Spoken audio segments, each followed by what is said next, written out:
तो नमस्कार साथियों, आप सभी को स्टार्ट 10 क्लास में तहे दिल से स्वागत करता हूं। और आज हम देखने वाले क्लास 10 का इकोनॉमिक्स और ये हमारा चैप्टर नंबर 1 है और हमारा पार्ट 4 वीडियो होगा।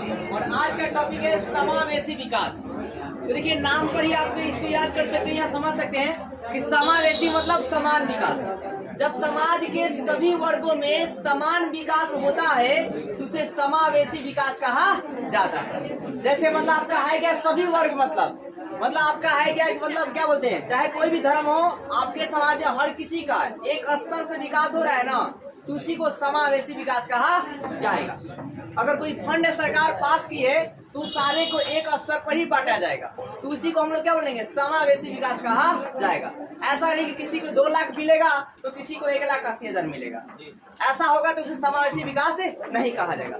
यानी बहुत नाम पर आप रखिए, स से क्या जी, समावेशी, स से समाज और स से समाज। यानी समाज के सभी वर्गों को समान विकास जब होता है तो उसे समावेशी विकास कहा जाता है। अब जैसे में आप खुद लिख सकते हैं, ठीक है, कि जैसे वर्ग क्या है, मतलब अगर मुख्य रूप से वर्ग प्राचीन इतिहास में देखिएगा तो वर्ग या वर्ण कितने हैं जी, 4 है।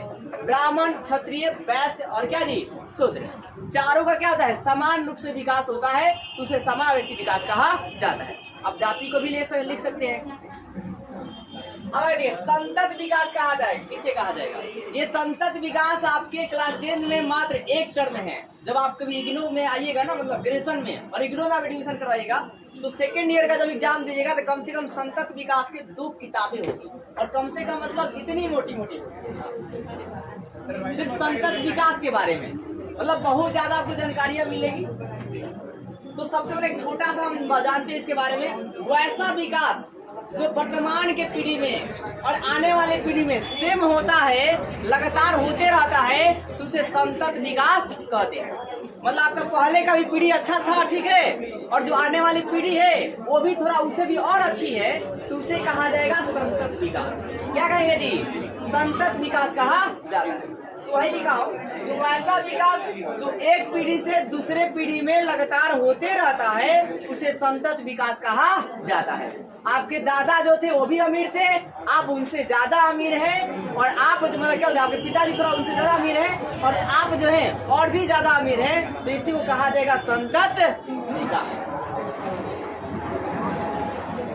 अब देखिए, मौद्रिक विकास की बात करते हैं। आखिर हमें क्यों मौद्रिक प्रणाली अपनाना पड़ा। देखिए, तो प्राचीन में होता क्या था कि सबसे पहले जो था वस्तु विनिमय प्रणाली थी। क्या था जी, वस्तु विनिमय प्रणाली। अब बात यह आता है कि वस्तु विनिमय प्रणाली किसे कहा जाएगा, तो शब्दों को समझिए। वस्तु विनिमय, विनिमय का मतलब होता है लेन देन। विनिमय का मतलब क्या था जी, लेन देन, यानी कि वस्तु के माध्यम से लेन देन करने की प्रक्रिया को वस्तु विनिमय प्रणाली कहा जाता है। जैसे मान लीजिए हमको गेहूं चाहिए और आपको चावल चाहिए, तो आपने हमको गेहूं दे दिया नपना से नाप कर, और फिर उसी नपना से नाप कर हमने आपको क्या दे दिया, चावल दे दिया। फिर मान के चलिए आप जैसे ये भी आप लिख सकते हैं, जैसे आप लिखेंगे तो ही आपको मार्क्स मिलेंगे। अब हुआ क्या साहब, कठिनाई देखिए कैसे आने लगा कि जो बाहर से जब लोग व्यापार करने लगे ना, तो जो विदेशी लोग थे, आइए थोड़ा फिजिक्स बता दो, जो विदेशी लोग थे ना भाई साहब, उनका नपना था, देखिए उनका नपना था इस डिजाइन का, ठीक है, और हमारा जो नपना भाई देसी, समझ रहे, हमारा नपना था इसे, समझ रहे। तो हम लोग जब नाप के देते थे तो ज्यादा चला जाता था, और वो इससे नापेंगे इतना ही साइज का है, लेकिन देख रहे ना डिजाइन वाला है, तो इसे नाप के देते कम होता था। तो इसमें हुआ क्या, व्यापारियों को घाटा लगने लगा। तो व्यापारियों ने सोचा भाई साहब वस्तु विनिमय प्रणाली को हटाया जाए। तो पहले के राजाओं ने सिक्का बनाया, सोना का सिक्का बनाया, चांदी का सिक्का बनाया, ठीक है, कॉपर का सिक्का बनाया, मतलब तांबा का सिक्का बनाया और चलाया। कुछ लोग शीशा का भी सिक्का बनवाया, ठीक है, और अपने अपने राजपाट में चलाया, और उससे आपका है क्या, मतलब लेन देन जो है स्टार्ट। और उसके बाद आपका है क्या भाई साहब, हमारे जो मतलब गवर्नमेंट है उसने पूरी तरह से इसे कागजों में और सिक्कों में बदल दिया, ठीक है। तो है क्या, वस्तु विनिमय प्रणाली को सुनिए, वस्तु विनिमय प्रणाली में कठिनाइयों को दूर करने के लिए ही मौद्रिक विनिमय प्रणाली को अपनाया गया। अब बात यह है कि मौद्रिक विनिमय प्रणाली किसे कहा जाएगा, तो मुद्रा के माध्यम से, मुद्रा मतलब रुपया के माध्यम से, भारत में रुपया बोल सकते हैं, ठीक है। आप मुद्रा कहेंगे तो अच्छा रहेगा कि सारे देश के लिए हो जाएगा, ठीक है। कहीं की आप अमेरिका का लीजिएगा तो वहाँ क्या है, रुपया थोड़ी ना है, वहाँ डॉलर है, तो आप मुद्रा बोलेंगे तो अच्छा डिफिनेशन जाएगा कि मुद्रा के माध्यम से लेन देन करना।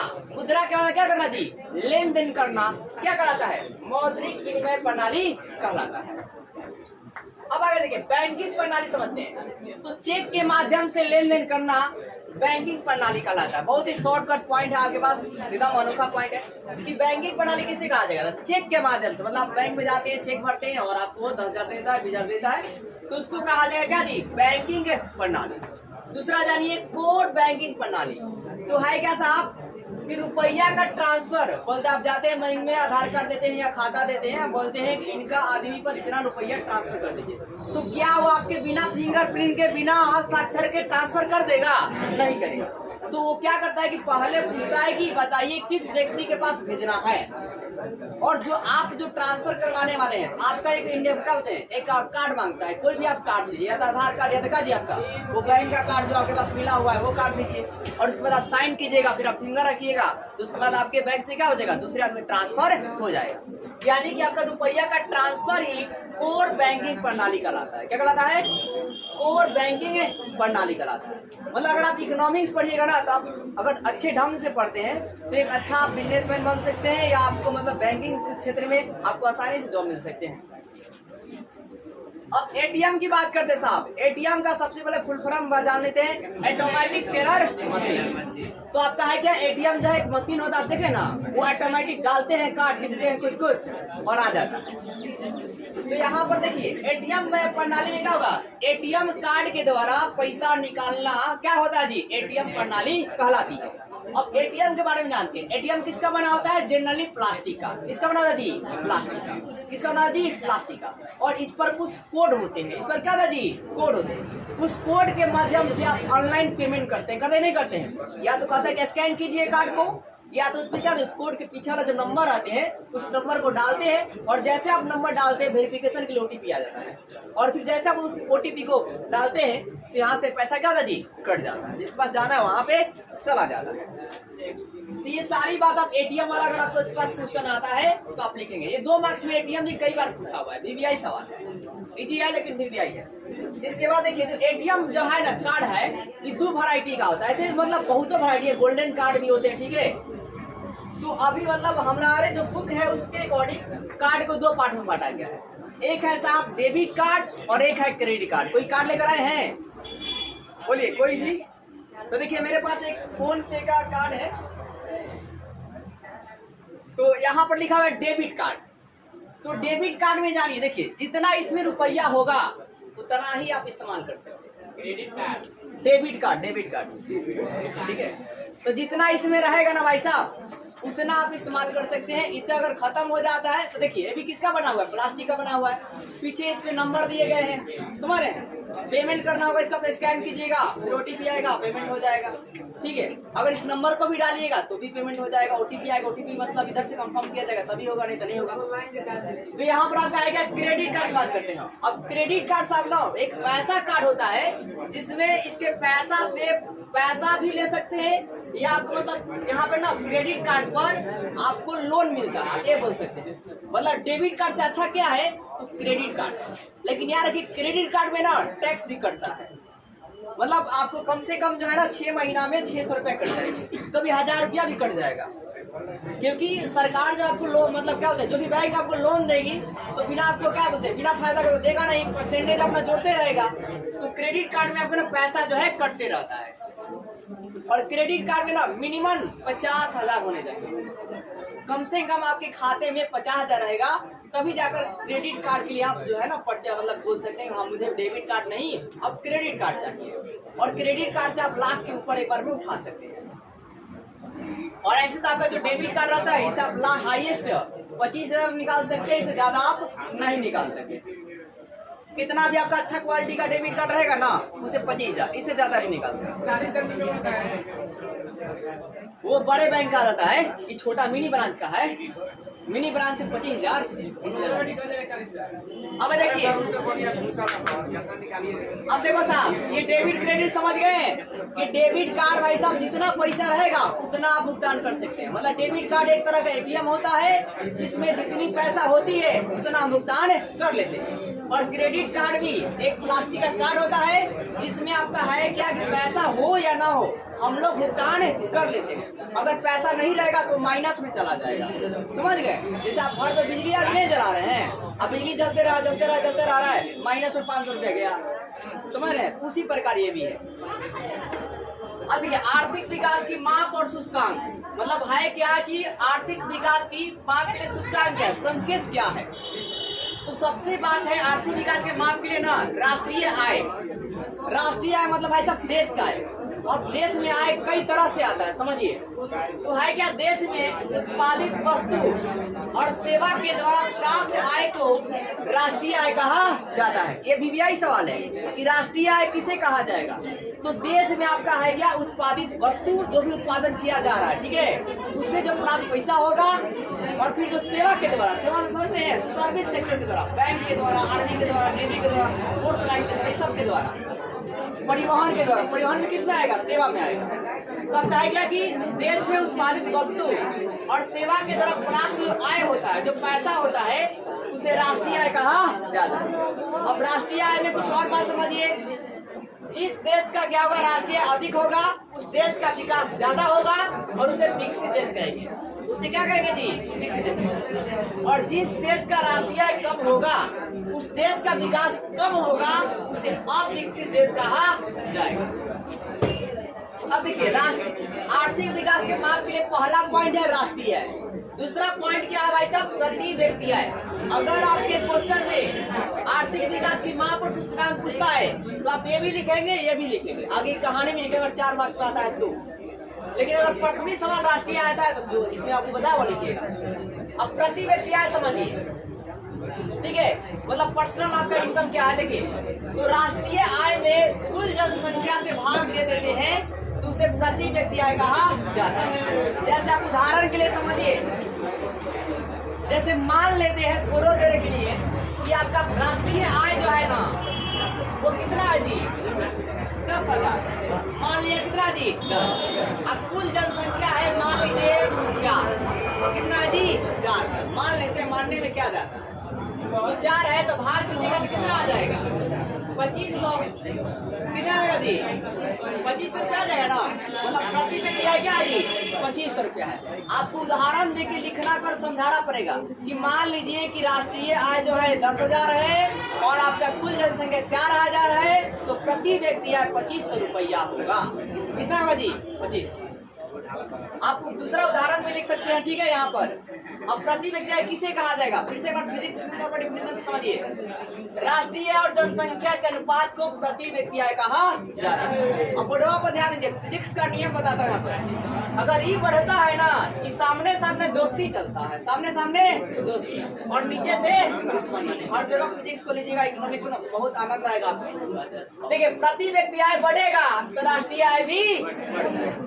मतलब आपके देश में जितने भी लोग हैं, जो नौजवान हैं, अगर उनका इनकम बढ़ता है तो देश का भी इनकम ऑटोमेटिक बढ़ जाए। फिर अगर भाई साहब देखिए, अब उल्टा बात करते हैं, अगर क्या बोलते हैं, जनसंख्या बढ़ती है, जनसंख्या बढ़ती है तो प्रति व्यक्ति आय क्या हो जाएगा, बेरोजगारी आ जाएगा ना जी। तो प्रति व्यक्ति आय भी क्या करें आप। अब देखिए, मान लीजिए लोग कम रहेंगे काम करने के लिए, तो वहाँ पर जो आपकी प्राइवेट कंपनी होगी चाहे सरकारी कंपनी होगी, वो कहेगी आपको इतना महीना देंगे। मान लीजिए 10 लोग का जरूरत है और 9 लोग हैं, तो आप महीना क्या होगा, बढ़ जाएगा। और मान लीजिए 10 लोग की जरूरत है, आप पहुँच गए 50 लोग, तो वहाँ पर क्या करेगा कि भाई साहब वो क्या करेगा कि मतलब 15 लोगों को रख लेगा काम ताकि जल्दी निकले, ठीक है। और वहाँ पर महीना क्या कर देगा भाई, घटा देगा, समझ गए।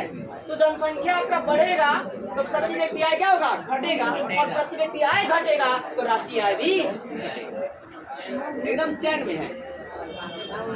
अब आगे देखिए साहब, राष्ट्रीय विकास की मांग का सबसे बेहतर सूचकांक क्या है, तो प्रति व्यक्ति आय है। मतलब आपका है क्या कि राष्ट्रीय विकास अगर करना है तो सबसे पहले क्या बढ़ाना पड़ेगा? प्रति व्यक्ति आय को बढ़ाना पड़ेगा, पर्सनल इनकम को बढ़ाना पड़ेगा। अब पर्सनल इनकम कैसे बनेगा? आप सभी के मेहनत से बढ़ेगा।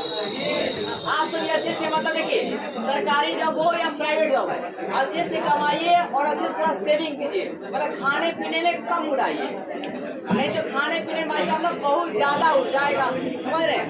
बाहर का जो भी खाना वाना है वो कभी कभी खा लीजिए, हमेशा नहीं खाइए, समझ गए? नहीं तो लत बहुत बेकार चीज है, समझ गए? और देखिए कहा जाता है ना कि दूसरे के एक्सपीरियंस से थोड़ा सीख लीजिएगा तो जल्दी सीख लीजिएगा। अपना एक्सपीरियंस अपनाने का प्रयास कीजिए ना, पूरा जिंदगी लग जाएगा, ठीक है? क्योंकि मैं आपको बार बार बताता हूँ कि 3 साल मुझे पैसा वाला कहानी को सीखने में, से समझने में 3 साल लगे हैं और इस 3 साल में इतना गया है। तो इसीलिए कहता हूँ भाई साहब वक्त रहते संभल जाइए। और एक और बात सुनिए, जितने भी आपके दोस्त फलाना ठिकाना बोलते हैं ना, वक्त आने पर कोई काम नहीं आएगा। जो आएंगे आपके पड़ोसी आएंगे, आपके मतलब रिलेशन के आएंगे, वही देंगे, समझिए? या तो आपको बैंक लोन देंगे और कोई नहीं देने वाला है। तो खाने पीने भाई साहब और क्या, खाने पीने में रिचार्ज करने फलना निकले मेरा सब कुछ है। अब देखिए राष्ट्रीय विकास की बात करिए, सबसे बेहतर है शिक्षा में। अब देखिए 2006 में ना, 2006 में गिनिए भाई साहब, इकाई दहाई सैकड़ा हजार 10,000 लाख 4,53,000 प्रति वर्ष आप कमाते हैं तो प्रति व्यक्ति आय जो है आपका अच्छा कहा जाएगा, गुड वाला कहा जाएगा, ठीक है? और वो देश क्या करेगा जी? विकास करेगा। वो देश क्या करेगा? मतलब अगर आप साल भर में 4 लाख, मतलब आप बोल सकते हैं 4.5 लाख कम से कम कमाते हैं। ये 2006 का डाटा है, आपके डाटा के अकॉर्डिंग कम से कम 10 लाख भाई। अगर आप साल भर में 10 लाख नहीं कमाते हैं तो भाई साहब आप अपने जीवनचर्या को अच्छे से नहीं जी सकते हैं। आप अपने बच्चे को क्या बोलते हैं, एक क्या बोलते हैं, अच्छे स्कूल में नहीं एडमिशन करवा सकते हैं, अच्छे स्कूल में नहीं पढ़ा सकते हैं। कम से कम अच्छे स्कूल के खर्चा एक बच्चे का 10,000 है। और एक होम ट्यूशन ले लीजिएगा तो प्लस में 3,000 ऐड कर लीजिए। आगे देखो, अब भाई साहब है क्या कि जिसने 2006 के डरे 37,000 रुपया था, वो देश क्या था जी? विकासशील था। क्या था जी? वो थोड़ा थोड़ा आगे आपका बढ़ रहा है। अब अभी आप देखिएगा, आप आय बनाने जाइएगा ना तो लिखता है 70,000 रुपया। अगर आपका 70,000 से कम है, एक वर्ष का आय जो है ना 70,000 से कम है, तब आप क्या है कि मतलब नीचे की श्रेणी में आते हैं और वहां पर आपको बीपीएल कार्ड या एपीएल कार्ड प्रोवाइड कराया जाता है। और जिनका महीना मतलब सालाना का 70,000 से कम रहता है, उन्हीं को ये लिफ्ट जो है दिया जाता है, एपीएल कार्ड की का जी और बीपीएल कार्ड का। बाकी अगर ज्यादा पेमेंट है तो उनको नहीं मिलता है। लेकिन हमारे बिहार राज्य में तो भाई साहब जिनका जॉब भी है ना, वो भी उठाते हैं राशन। लेकिन जिस दिन पकड़ा जाएगा सरकार एकदम शुरू से जोड़ कर लेगा, जब से आपकी जॉब लगी हुई है, वो टैक्स के साथ। क्या सवाल? अब देखिए मानव विकास सूचकांक की बात करते हैं। मानव विकास सूचकांक शॉर्ट में कहेंगे HDI, सुना दिया? Women development index. HDI का फुल फॉर्म क्या होगा? Women development index. वुमेन मतलब मानव, डेवलपमेंट मतलब विकास, इंडेक्स मतलब सूचकांक या सूचित किया जाता है। अब देखिए मानव HDI के कितने रूप हैं? 3 रूप। एक जीवन आशा, मतलब मानव विकास सूचकांक है ना, पहला बात है कि जीवन की आशा है इसे। दूसरी बात शिक्षा की क्या दी? प्राप्ति, मतलब पैसा ज्यादा रहेगा शिक्षा प्राप्ति कर सकते हैं। और तीसरे का जीवन का स्तर, मतलब देखिए HDI ये बतलाती है कि आपकी जीवन की आशाएं क्या है, दूसरा आपने कितना एजुकेटेड है, और तीसरा ये बतलाती है कि आपके जिंदगी में आपका स्टेटस क्या है, जिसका बोलचाल की भाषा में औकात कहते हैं। ये समझते हैं, जैसे आप स्टेटस लगाते हैं ना, वास्तविकता वो स्टेटस नहीं है। स्टेटस का मतलब आपकी प्रॉपर एक पहचान होनी चाहिए, इसको स्टेटस कहते हैं, फेस वैल्यू। अब देखिए साहब, जैसे कि भारत की बात करते हैं तो HDI में ना भाई साहब, वुमेन डेवलपमेंट इंडेक्स में सबसे जो ऊपर देश है वो नॉर्वे देश है। कौन सा देश है जी? मतलब इसका स्थिति बहुत ज्यादा अच्छा है। और सबसे जो नीचे देश है वो नाइजर है। वो कौन है जी? नाइजर। तो आपसे पूछा जाएगा एसडीआई की श्रेणी में सबसे ऊपर देश कौन है? नॉर्वे है। कौन है? नॉर्वे। और सबसे नीचे कौन है? नाइजर। कौन है जी? नाइजर। अब बात करते हैं एसडीआई के श्रेणी में कितने देश है? 176। कितना जी? 176। इसमें भारत की स्थिति कितना नंबर पर है? 126 नंबर। यानी कि भारत के एसडीआई के अकॉर्डिंग बहुत ज्यादा नीचे है।